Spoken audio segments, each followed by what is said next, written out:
Hi everyone, Narendar here and welcome to Cybercode EduLabs. Now in this video, we will be spending more time in reading the documentation and exploring a little bit on that and some presentation too. So in the next video, we will be discussing or spending more time on code editor by writing some code and show you some hidden aspect of the Golang. So let's move ahead. So now the very thing I want to bring your attention on the first line here. So we have written this main up here and we had a small discussion about the semicolons, and you might have already noticed that there are some places where you can put semicolon and obviously you are allowed to do so, but on some places you shouldn't be putting up semicolons, like all these parentheses like here you can see. So they started in this place, writing semicolons makes no sense and also it's not correct as well. So now moving on, there is a place where you can put up these semicolons. So for example here I can go ahead and put up the semicolon and this is perfectly valid. So in fact this is the valid syntax. So without the semicolon this is not a valid syntax basically. So but you might have noticed that as soon as I save this file, so let me save this file. Okay. So as soon as I save this file, since I have installed Golang IntelliSense from the extensions box here, so it automatically removes the semicolon here. So but there are some places where it is automatically not going to be removed. So for example, for loop, a special syntax of if loop. So what is going on and how it is removing it? So places where you shouldn't be putting up, so that lexer come in and put up this. So now before we go there, I would like to bring you onto the official documentation of the Golang. Let's see the documentation here. So this is the documentation we have. So that instead of me saying anything, so you read this directly from the documentation itself. So let me scroll it down. So this is which is moreover like the grammar of the language. So this is usually defined in the specs of the language itself. So we need to go up here and find where the language specification. Let's see, here it is. So here it is, and I'm gonna scroll it up. Yeah. So notice here where the lexical elements. Lexical element is, and remember there is lexer. So I'm gonna briefly tell you so what that is. But in this lexical element section, notice here the semicolon here. See the semicolon here.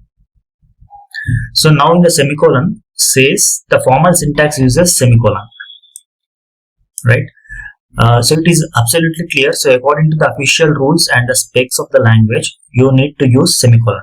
So but there is a thing in the language which is known as lexer. In case you don't know what the lexer is, so every single language, whether C, C++, Java, JavaScript, those are all having a lexer. The job of the lexer is to simply understand that you are following the grammar of the language, so that your syntax is correct, or at least the variables that are defined are properly defined and stuff. So before the pre-compilation, the language happens, the lexer goes in and try to just say, hey, are you following the rules or not? So now this doesn't protect you from the other kind of problems that your code might be having, like logical issues and the other stuff. But this is the basic idea of lexer. So what this lexer does, that if you install the IntelliSense, then this lexer will automatically be kicked in, and every single place where you have put up the semicolons, here or here, you don't write them at the time of lexical going into the lexer. So this lexer comes in and manually puts the semicolon for you. So this is the job that lexer is doing for you. You don't need to worry about them, but also there are a couple of other rules, like to allow the complex statement. So here you can see allow the complex statements. So here it says like to occupy a single line, a semicolon may be omitted before closing this guy or this guy.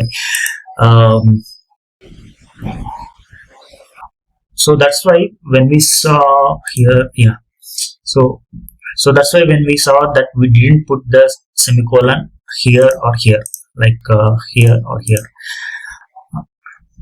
So even when the lexer is going and doing it, so it doesn't put the semicolon on line number 5. So instead it put it on line number 6 itself. So this is kind of a behind the scene detail, so that you should really know.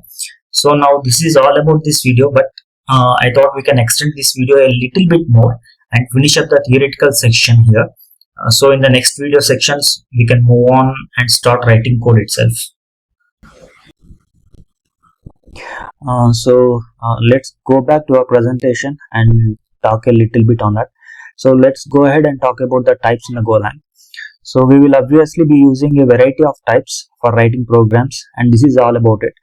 And now types are case sensitive, and sometimes types even define that you are going to make a thing a public or the private itself. So the first initial capital letter usually is going to provide the idea that whether the thing is actually public or private. For example, in the fmt.println, so the P is capital, allowing that whether this module was written, this println function was exported publicly, so that anybody can use it. So there are definitely some inbuilt function or internal function that might be helping this println to print that. So but they are not exported because of the first capital character. So keep that in mind, and that will eventually come to you. So now in Golang variable,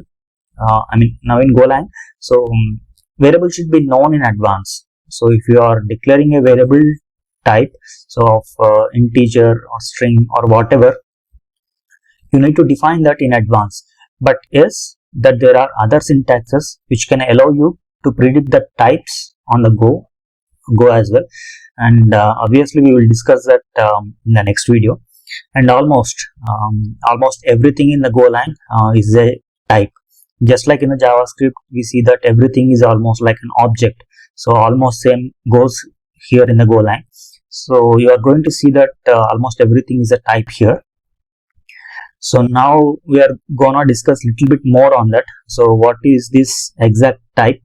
But these are the regular guys who are in the type. So we have strings, we are having boolean, we got integers, floating and complex as well. So string, you get the idea, the regular strings that you use, the set of characters. So we will have a code demo on that. So don't you worry. And the boolean, pretty obvious, like it's having true and false values. So integer, we have whole range of them. So int 8, 16, 64. So they are both signed and unsigned. So I'll give you a brief demo at the time of writing code on that. So surely I'll give some assignment to read more on that. So don't worry. And then there is a floating 32 and 64 are there, and these are the only ones. They are definitely, there are some aliases being involved in that. So we are gonna talk about them as well. So complex numbers. These are the number with the imaginary values, so you might have heard about them, iotas and stuff. So we will be having a separate dedicated session on that, so in the upcoming videos. So apart from that, so there are advanced type as well. So like we have arrays, slices, maps, structs and pointers. So in the Golang, don't get worried, so we'll be having a separate dedicated video on each one of them. So I just wanted to give a brief overview. That's what's available in the language. And we have another types as well, like functions internally are also treated as types, so that you can pass them into functions as an argument as a return type. So yeah, almost everything is tight. So we do have channels and mutex and a whole bunch of other things. So I don't want to get too much in detail of that as of now. So we'll be talking more on this stuff in upcoming videos. So that's it. This is all you need to know at this time. So in the next video, we are gonna create a sample exercise file. So maybe we'll see how these types can be included and explore them a little bit more. So that's it. And so I hope you have enjoyed this video. So if you have enjoyed, let me know in the comment section, and I'm gonna catch you up in the next video. Thank you very much.